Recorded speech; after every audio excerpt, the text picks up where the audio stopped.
Iran के chief मुज़ाकरातकार और speaker parliament Mohammad बाकर कालिबाफ ने कहा है कि यकतरफा मुआहदों का दौर अब ख़त्म हो चुका है।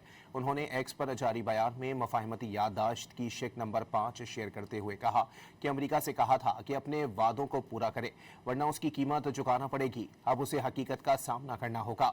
बाकर कालिबाफ ने इस्लामाबाद मफाहमत की जो शेक शेयर की, उसमें यह दर्ज है कि मफाहमती याददाश्त पर दस्तखत के बाद ईरान खलीज फारस से बहरे ओमान और बहरे ओमान से खलीज फारस आने जाने वाले तिजारती जहाज़ों की महफूज आमद रफ्त के लिए इंतजामात करेगा और ये सहूलत सिर्फ 60 दिन तक बगैर किसी फीस के फराहम की जाएगी। ईरान के चीफ मुज़ाकरातकार और स्पीकर पार्लियामेंट मोहम्मद बाकर कालिबाफ ने कहा है कि यकतरफा मुआहदों का दौर अब ख़त्म हो चुका है।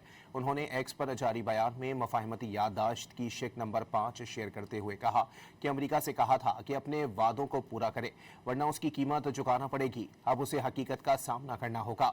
बाकर कालिबाफ ने इस्लामाबाद मफाहमत की जो शेक शेयर की, उसमें यह दर्ज है कि मफाहमती याददाश्त पर दस्तखत के बाद ईरान खलीज फारस से बहरे ओमान और बहरे ओमान से खलीज फारस आने जाने वाले तिजारती जहाज़ों की महफूज आमद रफ्त के लिए इंतजामात करेगा और ये सहूलत सिर्फ 60 दिन तक बगैर किसी फीस के फराहम की जाएगी।